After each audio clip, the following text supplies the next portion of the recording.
Good morning, dear students. Welcome back in online classes. Dear student, in last video we will done the chapter number 4. So in this video we will complete our chapter. So let's start with page number 29 and the topic is industries. The Democratic Republic of Congo is rich in mineral resources. Democratic Republic of Congo जो है वहाँ पर mineral resources बहुत तरह के पाए जाते हैं.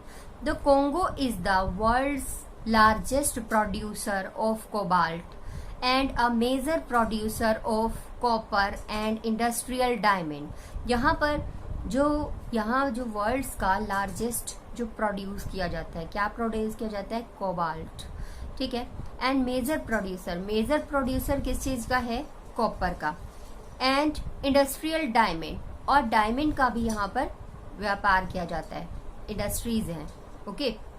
It has significant deposit of tantalum which is used in fabrication of electronic components in computers and mobile phones. अब यहाँ पर जो है ये एक महत्वपूर्ण डिपॉजिट है यहाँ पर, यानी कि एक बड़ा जो कारोबार है वो टेंटलम का भी किया जाता है. टेंटलम एक तरह का एल्युमिनियम है, जो एल्युमिनियम हम वायर्स में यूज करते हैं, इसलिए which is used as fabrication in electronics. जो इलेक्ट्रॉनिक्स का काम होता है उसमें इसका, या मोबाइल फोन का, कंप्यूटर कंपोनेंट्स में इसका टेंटलम का उपयोग किया जाता है. In 2002 tin was discovered in the east of the country. 2002 में यहाँ पर इस कंट्री में ईस्ट में इसमें क्या डिस्कवर किया गया था? To date mining has been on a small scale पर यहाँ पे माइनिंग शुरू किया गया था. एंड अदर मिनरल इंक्लूडेड, और दूसरे मिनरल्स को भी इंक्लूड किया गया, like cobalt, copper, gold, uranium and silver. These all are included in small scale industries. Okay, and come to the next page. There are a few industries and most of them are in or near the cities. और ज़्यादातर जो industries थी ना वो cities के पास थी, शहरों के पास थी. The government is making efforts to develop the resources. और गवर्नमेंट जो है यानी सरकार जो है वो बहुत एफर्ट्स करती है डेवलप को, यानी डेवलप करने के लिए रिसोर्सेज को. And there is a plenty of water in the country. यहाँ पर पानी की भी कोई कमी नहीं है. Dams have been built across the river to produce hydro electricity.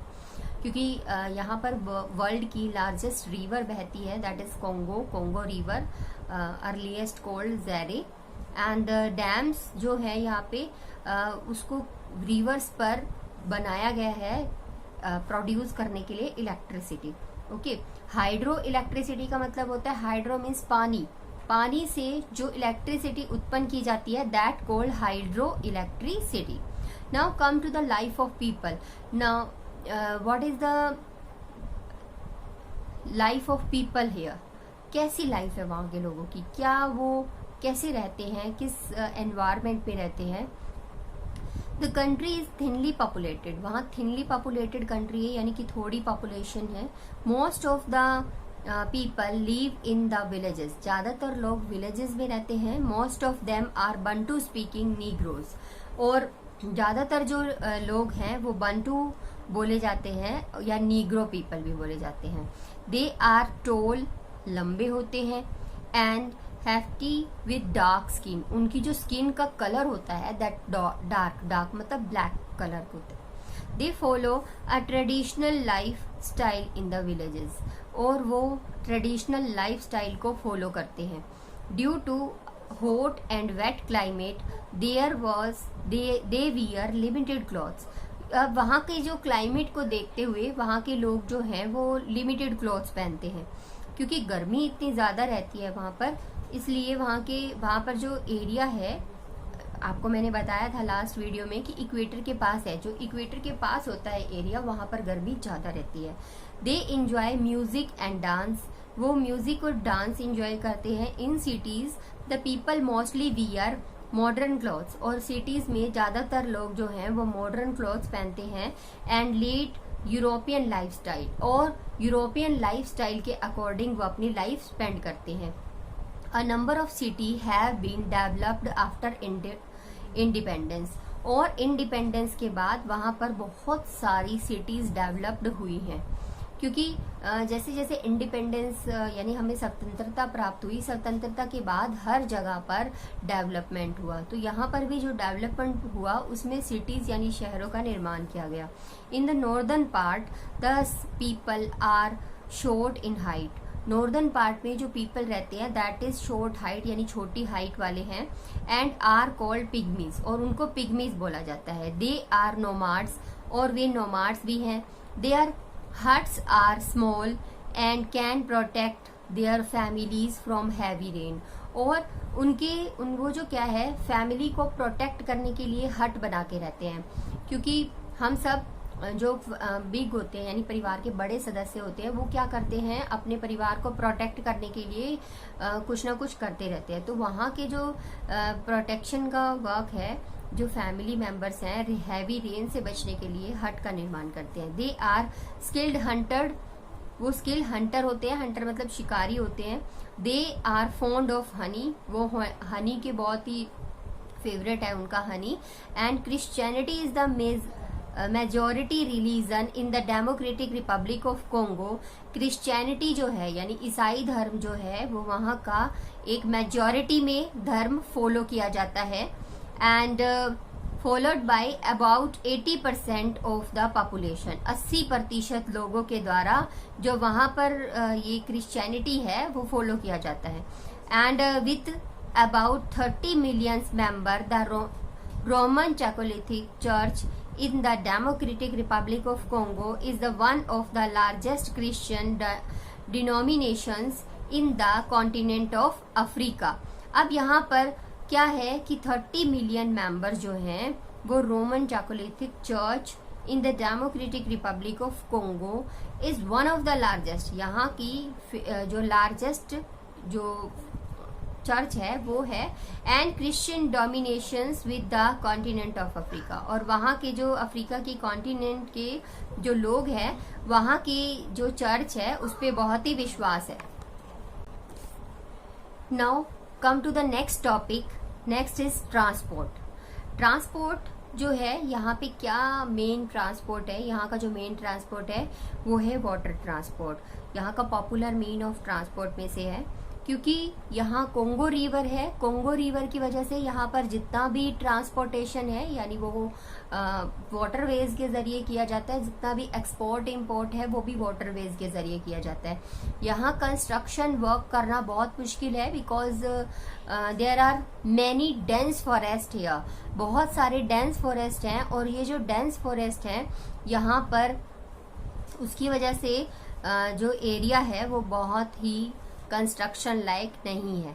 Okay, so come to the paragraph. Ground transport in the Democratic Republic of Congo has always been difficult, यानी ग्राउंड ट्रांसपोर्ट जैसे road transport मैंने अभी discuss किया या rail transport, वो दोनों बहुत ही मुश्किल है यहाँ पे।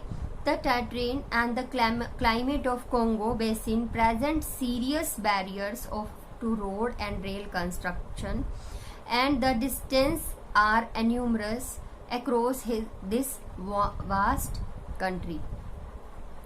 अब यहाँ पर ये जो बेसिन है, ये जो एरिया है यहाँ पर रोड और रेल कंस्ट्रक्शन जो है वो उसके द्वारा दूरी तय करना बहुत ही मुश्किल है। ठीक है। The Democratic Republic of Congo has thousands of kilometers of navigable waterways, and traditionally water transport has been dominant means of moving around the approximately 2/3 of the country। यहाँ डेमोक्रेटिक रिपब्लिक ऑफ कोंगो में जो thousands of kilometre है यानी कि कई हजारों kilometre तक ये वाटरवेज का उपयोग किया जाता है। वाटरवेज का ट्रेडिशनली ट्रांसपोर्ट है यहाँ पे, और अप्रोक्सीमेटली 2/3 ऑफ द कंट्री, यहाँ पर 2/3 जो कंट्री का पार्ट है वो यही वेज यूज करता है। All air carries certified by the Democratic Republic of Congo has been banned from the European Union airport by the European Commission because of inadequate safety standard. Safety standard को देखते हुए जो European union है airport से related, उन्होंने क्या किया है, इसको जो यहाँ पर एयरपोर्ट बनाने की परमिशन नहीं दी है। वो क्यों नहीं दी है? ड्यू टू डेंस फॉरेस्ट, क्योंकि जहाँ इतने घने जंगल रहते हैं वहाँ पर कंस्ट्रक्शन करना बहुत मुश्किल है, क्योंकि कंस्ट्रक्शन करने के लिए जंगलों को साफ करना पड़ेगा और यहाँ की जो एरिया है वो बहुत घने जंगलों से घिरा हुआ है। Okay student, in this video we will also done the exercise, so look at your page number 31 and fill the MCQ. My first MCQ is, it passes through the northern part of the Democratic Republic of Congo. इनमें से कौन सी ऐसी जगह है जो northern में से democratic Republic में से निकलती है? Arctic Circle, equator, Tropic of Cancer और Tropic of Capricorn. As you know, equator is going on. Okay, so answer is equator. River Zaire is also known as the river. River Zaire जो है उसका दूसरा नाम क्या है? फटाफट से सोचो. Yes, Congo. Congo is the right answer. So fill it. Which of the following statements regarding the vegetation of the Democratic Republic of Congo is wrong? इसमें से कौन सी स्टेटमेंट रॉन्ग है? फर्स्ट क्या है? It is covered with thick evergreen forest. It is true. The forest have canopy. It is also true. Trees of these forest fall their leaves once a year. पूरे साल में एक बार trees क्या पत्ते गिराते हैं? चलो लास्ट में पढ़ लेते हैं फिर बताते हैं. These are also called the heart of darkness. This is also right, but wrong statement is C. Trees जो है, trees of these forest fall their leaves once a year. पूरे साल में एक बार नहीं गिराते हैं. ये कुछ टाइम के बाद, जैसा कि मैंने आपको फर्स्ट वीडियो में बताया था कि कुछ टाइम के बाद ये अपने पत्ते गिराते रहते हैं और अलग अलग ट्रीज गिराते हैं, एक साथ नहीं गिराते हैं, इसलिए एवरग्रीन है. तो C is the answer. Which of the following is the main food crop of Congo? Congo की मेन फूड क्रॉप जो है वो बनाना और कसावा है. तो both A and B is the answer. C part is the answer. It is used in the fabrication of electronic component in computer and mobile phones. Gold, platinum, silver, diamond. So answer is platinum. Okay. Now come to the next page.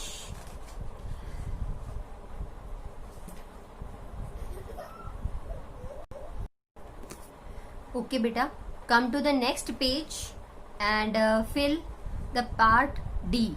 Fill in the blanks. Zambia is located towards the dash of the Congo.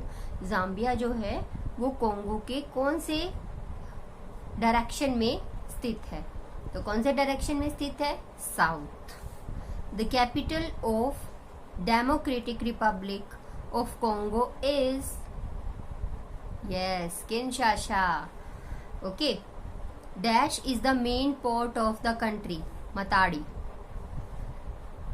Matadi. Matadi. Okay. The pygmies live in the dash part of the country. Pygmies जो हैं वो कौन सी country के part में रहते हैं? Part को बताना है आपको, नॉर्दर्न पार्ट में. Right down. Dash is the main river of Congo region. Congo region की मेन रिवर कौन सी है? सोचो. कोंगो रिवर की तो कोंगो ही है. कोंगो या ज़ैरे, दोनों में से कुछ भी आप फिल कर सकते हो. ओके. अब है name of the following. Name of the following में यहाँ जो भी पूछा है उसमें आपको टू थिंग्स बतानी है. जैसे any 2 food crops of Congo. Congo की कोई भी 2 फूड क्रॉप्स बताइए. Cassava and banana. Right. Write down. Any 2 minerals of Congo. Cobalt minerals, cobalt और कॉपर. और भी बहुत सारे मिनरल्स हैं, आपको जो इजी लगता है आप वही फिल कर सकते हो. एनी 2 cities ऑफ कोंगो, इनमें से सबसे इजी मैंने यहाँ पे राइट डाउन करवाई है आपको, सूडान एंड जाम्बिया। अगर इससे भी कुछ इजी लगती है आपको तो आप कर सकते हो learn. Any 2 trees of Congo, mahogany और ebony. Okay, any 2 animal found in the Congo, gorilla and chimpanzee. Okay student, match you can do now, match yourself. First is Kinshasa. Kinshasa capital of Congo. Okay, Matadi अभी हमने ऊपर fill किया है, important port. Cassava, what is cassava? Cassava is the main food crop.